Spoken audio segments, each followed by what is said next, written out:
बिस्मिल्लाहिर्रहमानिर्रहीम।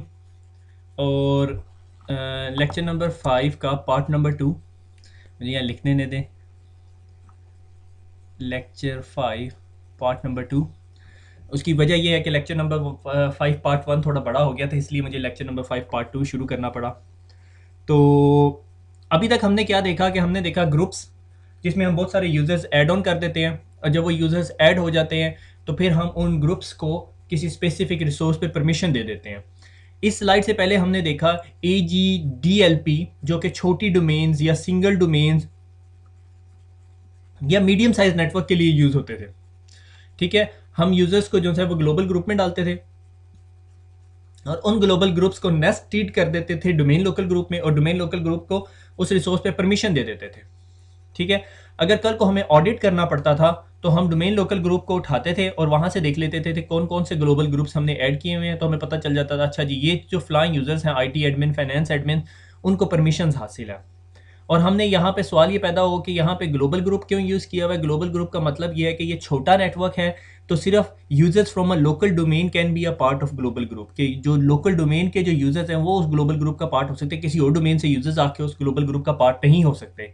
ठीक हो गया, इसीलिए हमने यहाँ पे ग्लोबल ग्रुप यूज़ किया। हमने नहीं, ये एक्चुअली स्ट्रेटेजी है, AGDLP कहलाती है। अब आ जाती है group strategy which is called AGUDLP। ठीक है, यू से आपको समझ आ गया होगा। ठीक है, अकाउंट, यूजर का account, global group, universal group, domain local group और परमिशंस। ठीक है, कि बहुत बड़ा नेटवर्क है, मल्टीपल डोमेन्स है।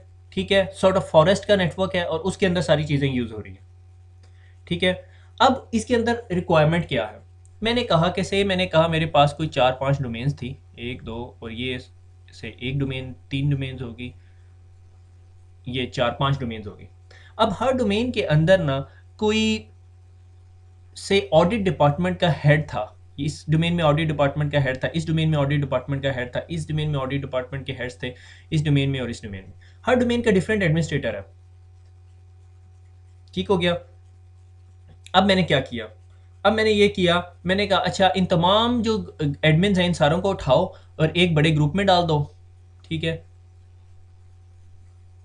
और इस बड़े ग्रुप के अंदर जो से आप तमाम रिसोर्सेज पड़े हुए हैं, definitely that group should be a universal group, क्योंकि मल्टीपल डोमेन्स के पास से आ रही हैं परमिशंस। अब हुआ ये अब हुआ ये कि कल को इधर के एडमिनिस्ट्रेटर ने इस ग्रुप के अंदर कोई और बंदा डाल दिया और वो यूनिवर्सल ग्रुप था, या इस ग्रुप से कोई बंदा निकाल दिया, तो ये यूनिवर्सल ग्रुप होने की वजह से तमाम ग्लोबल कैटलॉग सर्वर्स पे रेप्लिकेट होगा, बिला वजह की ट्रैफिक जनरेट करेगा। और कल को एक्सीडेंटली इस डोमेन एडमिनिस्ट्रेटर को क्या पता कि इस डोमेन के अंदर कौन से यूजर हैं, इस डोमेन के अंदर कौन से यूजर हैं। तो इस चीज को ट्रिम डाउन करने के लिए, ओके, कि एक सिंगल पर्सन तमाम चीजों को, रिसोर्सेज को ना मैनेज करें, हमने क्या किया, हमने कहा कि अगर मेरे पास ये 5 डोमेन्स हैं,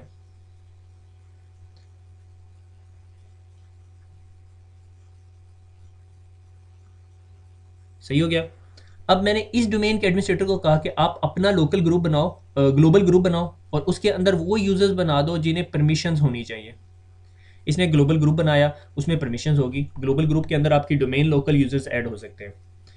इस बंदे ने, इस डोमेन के एडमिनिस्ट्रेटर ने भी एक ग्लोबल ग्रुप बनाया और उसके अंदर यूजर्स ऐड कर दिए। इन्होंने भी ऐसे ही किया, इन्होंने भी ऐसे ही किया, और इन्होंने भी ऐसे ही किया। ये एक स्पेशल ऑडिटर्स हैं, यानी हमारी कोई 5 कंपनीज थी, उन 5 कंपनियों ने अपनी एक ऑडिट की टीम बना दी, और ये 5 कंपनी जो सी एक दूसरे का ऑडिट करती हैं, या कोई एक प्रोजेक्ट है जिस पे मिल के काम करती हैं। अब वो प्रोजेक्ट का जो फोल्डर था या जो रिसोर्स था,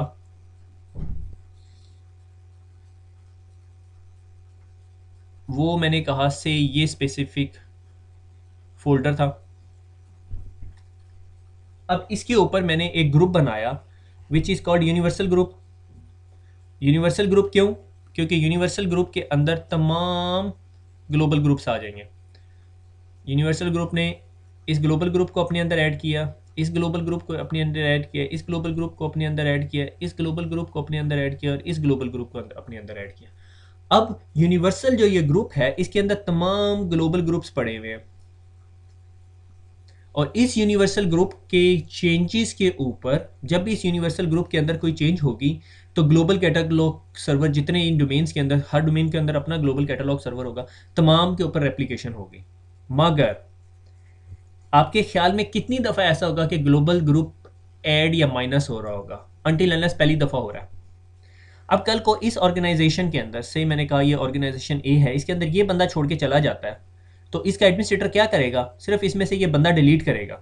तो वो डिलीशन जो सी है वो इस ग्लोबल ग्रुप में हो रही होगी, ना कि इस यूनिवर्सल ग्रुप में हो रही होगी। That is the point why we use the universal group hair.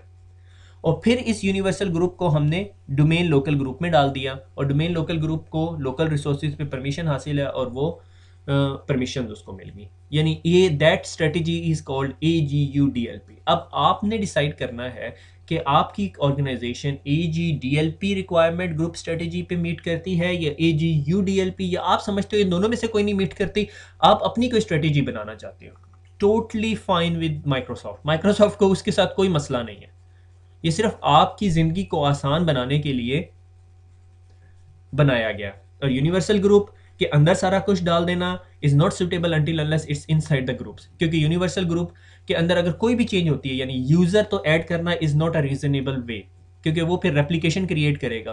तो इसीलिए माइक्रोसॉफ्ट की ये स्ट्रेटेजी है। इसके ऊपर फिर मल्टीपल टेकनेट्स के ऊपर डिफरेंट रिसोर्सेज पड़े हैं जो फर्दर डिटेल में बताया हुआ है कि अगर यहाँ यूनिवर्सल की जगह फिर मैंने ग्लोबल ग्रुप किया होता और यहाँ पे डोमेन लोकल ग्रुप की जगह ग्लोबल ग्रुप किया होता तो क्या होता।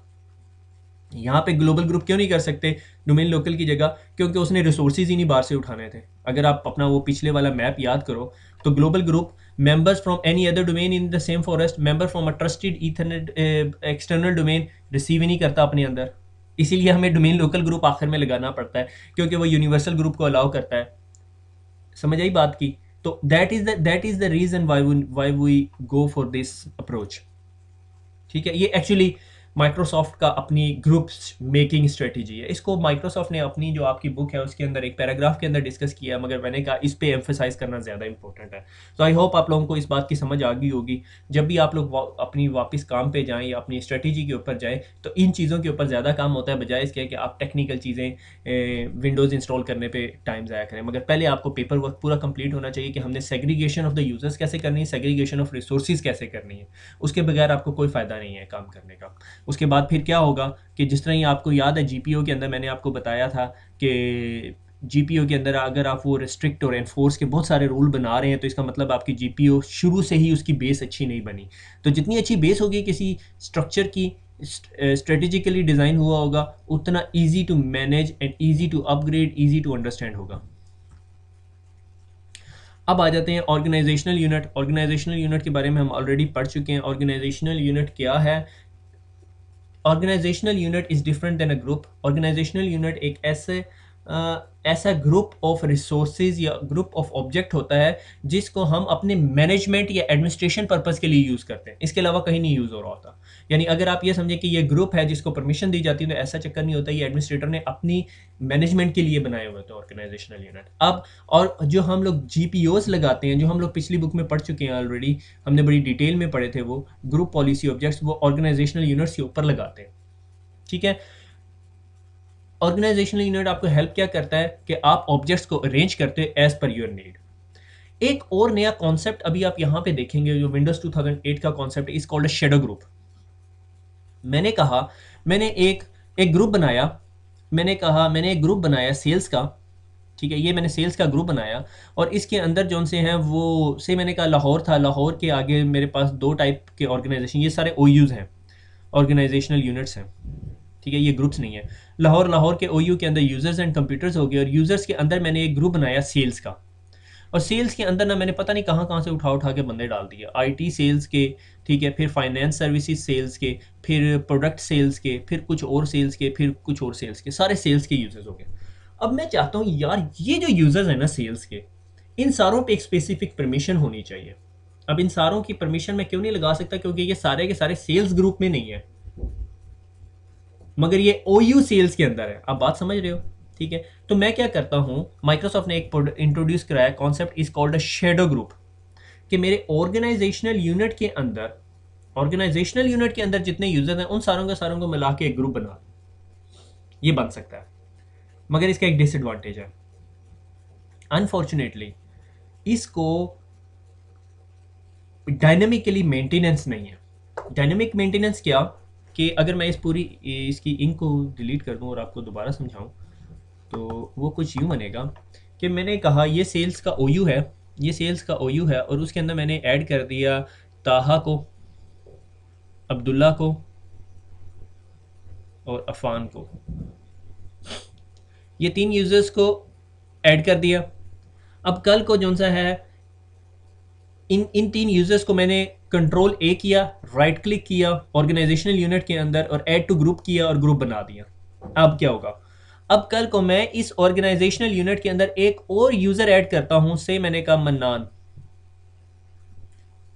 जब मैंने इसको ऐड किया तो जब मैं उस ग्रुप को राइट क्लिक करूंगा, जिसे मैंने इन्हें कहा था, मैंने सेल्स अंडरस्कोर GRP, सेल्स का ग्रुप, मैंने कहा कि अगर मैंने मन्नान को इस ऑर्गेनाइजेशनल यूनिट में ऐड किया है तो जब मैं सेल्स ग्रुप खोल के देखूंगा उसमें अभी तक ताहा, अब्दुल्ला और अफान नजर आ रहे होंगे, मन्नान साहब नहीं होंगे। That is called dynamic management, कि जिस तरह सेल्स ग्रुप में कोई यूजर ऐड हो वो उस ग्रुप में भी ऐड हो जाए। Shadow group don't support it. Concept clear हुआ? मैं आपको इसकी क्विकली एक तरीका बता देता हूँ, शैडो ग्रुप बनाएंगे कैसे हम। कोई बड़ी चीज नहीं है, ग्रुप ऑलरेडी बना होना चाहिए।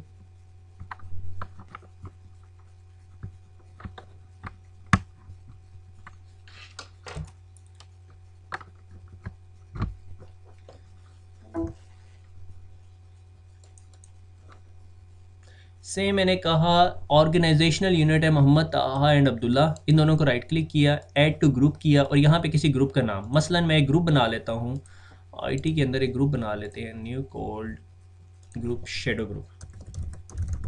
शैडो ग्रुप बना दिया। अब हमने इनको शैडो ग्रुप में डालना है। एडमिन, मैंने कहा ऑर्गेनाइजेशनल यूनिट में ये 3 ग्रुप्स हैं, 3 ग्रुप्स नहीं यूजर्स को डालते हैं हम, इनको हमने शैडो ग्रुप में डालना है। Add to a group, right click, ठीक है, SHADOW, shadow group, check name, shadow group था और हैज़ बिन सक्सेसफुली एडिड। अब अगर मैं ईस्ट के अंदर जाऊं, कहाँ पे डाला था मैंने ग्रुप, ये डबल क्लिक करूं, मेंबर्स देखूं तो ये मोहम्मद अब्दुल्ला और मोहम्मद ताहा है। अब मैं इस एडमिन ग्रुप के अंदर किसी और यूज़र को क्रिएट करूंगा, ठीक है, तो वो उस ग्रुप में ऐड नहीं होगा। That is called dynamic management. अब मैं उस पर टाइम नहीं लगाना चाहता कि यहाँ से किसी यूज़र को मूव करूँ या वो, आप वो करके देख लीजिएगा। That is called dynamic management. Dynamic management नहीं हो सकती, दैट इज द लिमिटेशन। और अगर आपके पास पेपर में आप लोग जाके बैठेंगे तो ये one of the exam question भी आता है, shadow group, don't forget to mean a group that contains a member. ठीक है, कि ये नहीं भूलना कि शैडो ग्रुप एक ऐसा ग्रुप होता है जिसमें वो यूजर्स होते हैं जो OUs के अंदर पड़े होते हैं और वो डायनेमिकली अपडेट नहीं होता। ये ना हो कि आप शैडो ग्रुप का वर्ड सुन के परेशान हो जाए कि सर ने तो पढ़ाया नहीं था। Let's go to the new chapter. ये नया चैप्टर है आप लोगों का, is called computer account. Computer account उसी तरह का अकाउंट होता है जैसे आपका यूज़र अकाउंट होता है। जिस तरह आप अपने यूज़र अकाउंट को पासवर्ड देते हैं, इसी तरह कंप्यूटर अकाउंट को भी एक पासवर्ड मिला हुआ होता है। ठीक है, वो आप लोगों को पता नहीं होता। ठीक है, तो जिस तरह पासवर्ड जो है वो आपके यूज़र को अथेंटिकेट कराता है डोमेन के साथ, इसी तरह हर कंप्यूटर की भी ट्रांसपेरेंट अथेंटिकेशन हो रही होती है अपनी एक्टिव डायरेक्टरी के साथ। जब आप किसी कंप्यूटर का अकाउंट बनाते हैं डोमेन के अंदर, तो वो क्या होता है, वो ऑटोमेटिकली उसका और कंप्यूटर का और डोमेन कंट्रोलर के दरमियान एक शेयर्ड पासवर्ड बन जाता है और वो पासवर्ड जो है वो हर 30 दिनों के बाद चेंज हो रहा होता है।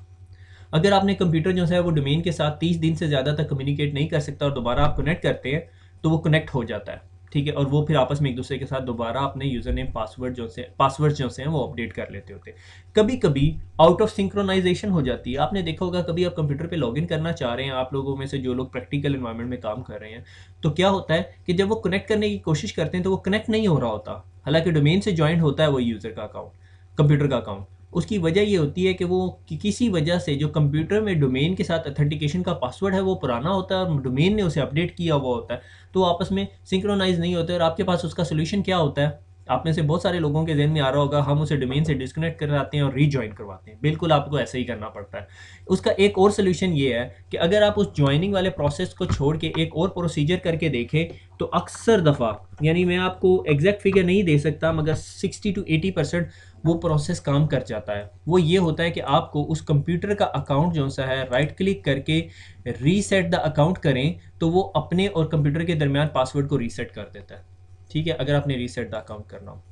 अब मैं आपको एक और बात बताता चलूँ कि अगर आपने किसी कंप्यूटर को डोमेन के साथ ज्वाइन करवाना है तो आप क्या करते हैं, उस कंप्यूटर का अकाउंट बनाते हैं। ठीक है, या अगर आप उस कंप्यूटर का अकाउंट ना बनाएं तो बाय डिफ़ॉल्ट वो इस कंप्यूटर्स के ग्रुप के अंदर आ जाता है।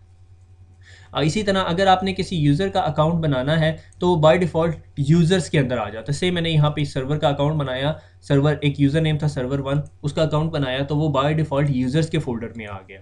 ठीक है, अगर आप बाय डिफ़ॉल्ट कंप्यूटर का अकाउंट बनाएंगे तो वो बाय डिफ़ॉल्ट यहाँ पर आ जाएगा, अनटिल अनलेस आपने एक स्पेसिफिक ऑर्गेनाइजेशनल यूनिट्स के अंदर, से मैंने कहा आईटी के अंदर एक ओयू बना लेते हैं कंप्यूटर्स का और कंप्यूटर्स के अंदर फिर एक ओयू बना लेते हैं, बनाना चाहते हैं या नहीं आपकी मर्ज़ी है, ऑर्गेनाइजेशनल यूनिट डेस्कटॉप्स का। ठीक है, क्योंकि इसमें लैपटॉप्स भी हो सकते हैं। अब यहाँ पर अगर आप किसी यूज़र का कंप्यूटर का अकाउंट बनाएंगे, ठीक है, तो और कंप्यूटर का नाम दे दें से UITA1235, ठीक है, और उसको ओके कर दें तो उस यूज़र का अकाउंट ऑलरेडी बन गया। अब जिस तरह ही आप इस कंप्यूटर को डोमेन में ज्वाइन कराएंगे तो उसका अकाउंट यहीं पे रहेगा। अगर उस कंप्यूटर का अकाउंट नहीं बना हुआ होगा तो बाय डिफ़ॉल्ट वो अकाउंट किधर चला जाएगा, कंप्यूटर्स के अंदर चला जाएगा। ठीक है, ये UITA1234 है और यहाँ पे वेस्ट के अंदर UITA1235 है। ठीक है, यानी आप कंप्यूटर को डोमेन में ज्वाइन कराने से पहले भी उसका अकाउंट बना सकते हैं, और अगर आपने नहीं बनाया तो बाय डिफ़ॉल्ट उस कंप्यूटर का अकाउंट कहाँ पे चला जाएगा, इस कंप्यूटर्स के अंदर। एक एग्जाम टिप कि अगर आप चाहते हैं कि डिफ़ॉल्ट कंप्यूटर का जो कंटेनर है वो कंप्यूटर का अकाउंट ना हो, कोई और स्पेसिफिक ओयू हो, तो आपके पास ये कमांड है रीडायरेक्ट CMP। और अगर आप चाहते हो कि यूज़र का बाय डिफ़ॉल्ट कंटेनर, जो भी यूज़र का अकाउंट बनाया जाए वो बाय डिफ़ॉल्ट कंटेनर यूज़र्स में ना जाए, तो रीडायरेक्ट user.exe होगा। ये दो कमांड्स हैं, इनको रन करके माइक्रोसॉफ्ट ने आपको कोई एग्जांपल नहीं दी, मगर आप करना चाहते हो तो माइक्रोसॉफ्ट टेकनेट के ऊपर इसकी एग्जांपल पड़ी हुई। अब हम देखते हैं कि हमने किसी कंप्यूटर को अगर किसी डोमेन का पार्ट बनाना है तो वो कैसे बनाएंगे। ये मेरी विंडोज 7 की मशीन है, मैं ट्राई करता हूँ कि ये कनेक्ट हो जाए, क्योंकि ये बेचारी बहुत स्लो मशीन हुई हुई है आज, क्योंकि ये दोनों चीज़ें जो सी हैं एक ही सर्वर के ऊपर पड़ी हुई हैं। Welcome back. और फाइनली ये जो विंडोज 7 की जो मशीन है ये ऑन हो चुकी है। ठीक है, ये विंडोज 7 मशीन है और इसको अभी हमने डोमेन से कनेक्ट कराना है। ठीक है, तो इसको डोमेन से कनेक्ट कराने के लिए माई कंप्यूटर को राइट क्लिक करेंगे, प्रॉपर्टीज़ में जाएंगे, एडवांस सिस्टम सेटिंग्स, और कंप्यूटर नेम हमने देखा कि कंप्यूटर का नाम ये है, that is a member of a work group. ठीक है, अब हमने इसको क्या करना है, इसको किस चीज़ का मेंबर बनाना है, हमने इसको किस चीज़ का मेंबर बनाना है, हमने इसको डोमेन का मेंबर बनाना है। तो हम क्या करेंगे, अगर आपने कल को इसका नाम भी चेंज करना है तो आप पहले चेंज कर लें, क्योंकि डोमेन ज्वाइन कराने के बाद आप इसका नाम नहीं चेंज कर सकते। अगर आप इसका नाम चेंज करना चाहते हो तो यहाँ पर आप कोई और नाम लिख दें और इसको ओके करेंगे, रीस्टार्ट मांगेगी आपसे। तो अभी ये वर्क ग्रुप का मेंबर है, मैं चाहता हूँ कि इसे डोमेन का मेंबर बनाना चाहता हूँ। और डोमेन का मेंबर क्या बनाएंगे, हमें अपनी डोमेन का नाम देना पड़ेगा, urduitacademy.com। जब मैं हिट ओके करूंगा तो ये मेरे से यूज़र नेम एंड पासवर्ड मांगेगी। ये किसी ऐसे यूज़र का यूज़र नेम पासवर्ड मांग रही है जो एक्टिव डायरेक्टरी में उसे यूज़र ऐड कराने की परमिशन हो। अभी वक्ती तौर पे हम एडमिनिस्ट्रेटर को परमिशन देते हैं।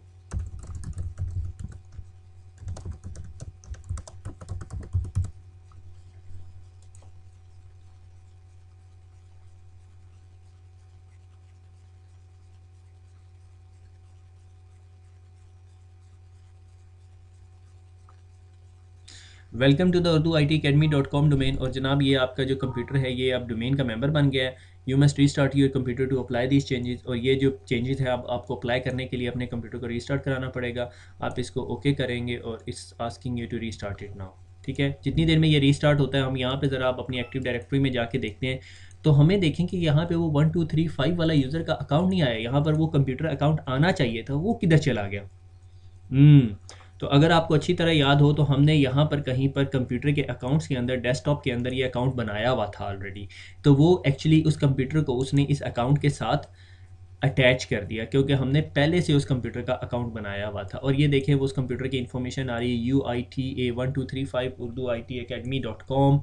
ऑपरेटिंग सिस्टम की इन्फॉर्मेशन विंडोज 7 एंटरप्राइज इंस्टॉल की हुई है। मेंबर ऑफ, अगर उसे आपने किसी ग्रुप का, स्पेसिफिक ग्रुप का मेंबर बनाना है तो आप उसको जिस तरह यूज़र के अकाउंट्स को बनाते हैं इसी तरह कंप्यूटर के अकाउंट्स को बना सकते हैं। डेलीगेशन, डेलीगेट अगर उसके कोई कंट्रोल्स वगैरह डेलीगेट करने हैं। लोकेशन, अगर आपने लोकेशन करनी है, से मैंने कहा जी ये कंप्यूटर जो सा ये लाहौर में पड़ा हुआ था तो आप इसको लाहौर की परमिशन दे दें। मैनेज बाय ऑब्जेक्ट सिक्योरिटी, ठीक है, ऑब्जेक्ट की इन्फॉर्मेशन, ये कौन सा ऑब्जेक्ट है, उसके अपडेट सीक्वेंस नंबर, सारी इन्फॉर्मेशन आ रही है, ठीक है। सिक्योरिटी सेटिंग्स, एट्रीब्यूट एडिटर क्या होता है। आई वुड सजेस्ट यू कि भाई आप इस चीज़ को, इस वैल्यूज़ को जो सा खुद चेंज करें अनटिल अनलेस आपको रिक्वायरमेंट हो, तो इसके लिए अप्रोप्रिएट टूल्स मिलते हैं जिसके ज़रिए इन इन्फॉर्मेशन को चेंज किया जाता है।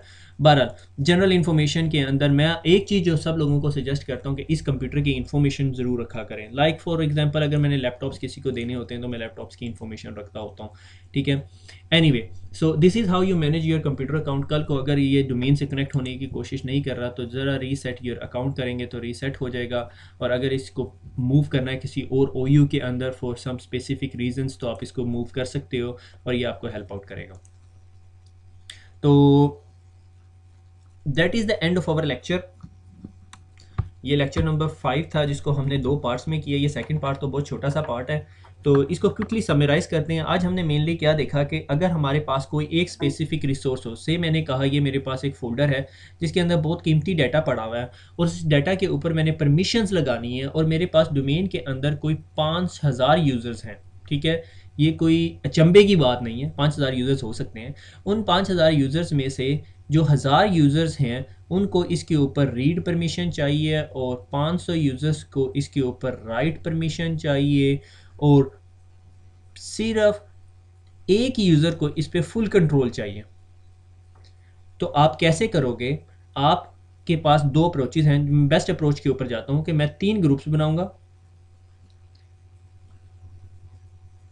अगर ये सेल्स का फोल्डर है तो मैं कहूँगा sales underscore read, sales underscore write, sales underscore full control. अच्छा, अब आप इसके अंदर एक और चीज़ भी ऐड कर सकते हैं। मैंने कुछ एडमिनिस्ट्रेटर्स को ये भी करते हुए देखा। शुरू में मैं कहता था यार ये क्या उल्टे सीधे काम करते हैं। एक नेटवर्क एडमिनिस्ट्रेटर ने क्या किया हुआ था, GOU, कि ये ग्लोबल ग्रुप है, ये ग्लोबल ग्रुप है और ये यूनिवर्सल ग्रुप है। उसके बाद ये जो 1000 यूज़र्स जो से हैं ये सेपरेट सेपरेट ग्रुप्स के मेंबर हैं या जिस तरह भी हैं। से मैंने कहा ये 1000 ग्रुप जो से ये 3 ग्रुप्स के 1000 यूज़र जो से ये 3 ग्रुप्स के मेंबर हैं, G1, G2 और G3। मैं इन तीनों ग्रुप्स को इस ग्लोबल ग्रुप का पार्ट बना देता हूँ। तो जिस तरह वो इस ग्रुप के मेंबर बनते जाएंगे तो मुझे पता चल जाएगा उन लोगों को अप्रोप्रिएट परमिशंस मिलनी शुरू हो जाएंगी। से फॉर एग्जांपल रीड की परमिशन मिल गई और इस एक बंदा है तो अगर आप इसको ग्रुप में डाल के डालना चाहते हैं, इस बेस्ट प्रैक्टिस, अगर इसको ग्रुप में डाल के नहीं डालना चाहते हैं, नॉर्मली डालना चाहते हैं तो वैसे डाल दें। और राइट परमिशंस वाले से मैंने कहा ये 5 ग्रुप थे depending upon the organisation structure और ये पांचों के पांचों को राइट में डाल दें। कल को आपको कोई और आपके पास आता है और आपको कहता है यार मुझे इस फोल्डर पे राइट परमिशन चाहिए, आप कहते हो ठीक है, चेंज कंट्रोल प्रोसेस से आओ, अप्रूवल लो। अगर जो भी इस डाटा का ऑनर या कस्टोडियन जो भी है वो आपको परमिशन देता है तो उसके बाद आप इस फोल्डर को के ऊपर मैं आपको इस ग्रुप का मेंबर बना दूंगा। या अब बाहर से किसी डोमेन का मेंबर, डोमेन वाले आपको कॉल करते हैं कि भाई हम आपकी कंपनी के साथ पार्टनर बन गए हैं और हमें अब इस फोल्डर के ऊपर रीड परमिशन चाहिए। आप कहते हो ठीक है, आप ऐसा करो कि आप अपना जो भी यूनिवर्सल ग्रुप बनाना चाहते हो या जो भी ग्लोबल ग्रुप बनाना चाहते हो वो ग्लोबल ग्रुप बनाओ। बनाने के बाद वो ग्लोबल ग्रुप मुझे दे दो ताकि मैं इस डोमेन लोकल ग्रुप में डाल लूँ या फिर यूनिवर्सल, जिस तरह भी आपने डालना है, जो भी आपकी स्ट्रेटेजी है उस तरह यूज़ कर सके। तो मकसद ये कि ग्रुप्स जो से हैं वो आपकी ईजी मैनेजमेंट का को एड्रेस करते हैं और हेल्प यू आउट कि आपने डोमेन के जो यूज़र्स हैं या डोमेन के रिसोर्सेज हैं उनको ऐसे मैनेज करना है कि आपको कम से कम कमांड्स या आपको कम से कम लिस्ट्स देखनी पड़े क्योंकि अगर आपको 1000 यूज़र्स की लिस्ट खोलनी पड़े तो आप तो पागल हो जाएंगे, आपको ये चीज़ ऑफलोड करनी पड़ेगी। आपने से फॉर एग्जांपल ये जो रीड की परमिशन है इस फोल्डर के ऊपर, ये आपने सेल्स डिपार्टमेंट को दी हुई है। हमने कहा भाई सेल्स डिपार्टमेंट आप खुद बनाओ कि किस यूज़र को किस फोल्डर में डालना है, और उसके बाद सिर्फ आपके ज़िम्मे क्या होगा कि आपने उन्हें इन ग्रुप्स में डालना है, या आपने ये वाला काम जो है वो सेल्स डिपार्टमेंट के हवाले कर दिया, जो भी उस डाटा का रिस्पॉन्सिबल आदमी था। नॉर्मली ये होता है कि आईटी वालों को तो उसकी परमिशन ही नहीं होती, बल्कि IT like best practice environment के अंदर एडमिनिस्ट्रेटर का अकाउंट जो सा है वो डिसेबल हुआ हुआ होता है, और उसका पासवर्ड जो सा है वो चेंज हुआ हुआ होता है, या एडमिनिस्ट्रेटर का अकाउंट रीनेम हुआ होता है, डिसेबल नहीं हुआ होता, रीनेम हुआ हुआ होता है, और उसका जो नेम और पासवर्ड वो एक पेपर पे लिख के और ऑर्गेनाइजेशन के किसी सिक्योर लोकेशन पे पड़ा हुआ होता है। और जो नेटवर्क एडमिनिस्ट्रेटर्स हो रहे होते हैं या सर्वर्स एडमिनिस्ट्रेटर होते हैं वो अपना डिफरेंट यूज़र नेम यूज़ कर रहे होते हैं, ताकि अगर कोई हैकर या कोई गलत इंसान डोमेन को कंप्रोमाइज़ करना चाहे तो उसको पहले तो यूज़र नेम फाइंड आउट करना पड़ेगा कौन सा यूज़र नेम है। Anyway these are the best practices, ideal environments. आपके एग्जाम में कोई इस तरह की बातें नहीं पूछेगा, मगर दो इंपॉर्टेंट पॉइंट्स जो मैंने एग्जाम से रिलेटेड बताए, एक कि शेडो ग्रुप्स आपको यूज़ होंगे, वो आपको पता होना चाहिए। वो ऐसे ग्रुप्स हैं जो ऑर्गेनाइजेशंस के मेंबर्स का मिल के एक ग्रुप बना हुआ होता है, और वो डायनेमिकली अपडेट नहीं होता। विंडोज़ 2012 के अंदर या और अगले किसी वर्जन के अंदर माइक्रोसॉफ्ट ने कर दे तो मैं कुछ नहीं कह सकता। और रीडायरेक्ट कंप्यूटर और रीडायरेक्ट यूज़र डॉट एक्जी एक ऐसी कमांड्स हैं जो आपका डिफ़ॉल्ट यूज़र अकाउंट को यूज़र्स के ग्रुप में और डिफ़ॉल्ट कंप्यूटर के अकाउंट को कंप्यूटर्स के ग्रुप में नहीं डालती अनटिल अनलेस आपने उसे डिफ़ाइन किया हुआ हो। तो that's all from my self. तो 5वां लेक्चर ख़त्म हो गया। दुआओं में याद रखिएगा, खुश रहिएगा, फिर मुलाकात होती है। अल्लाह हाफिज़।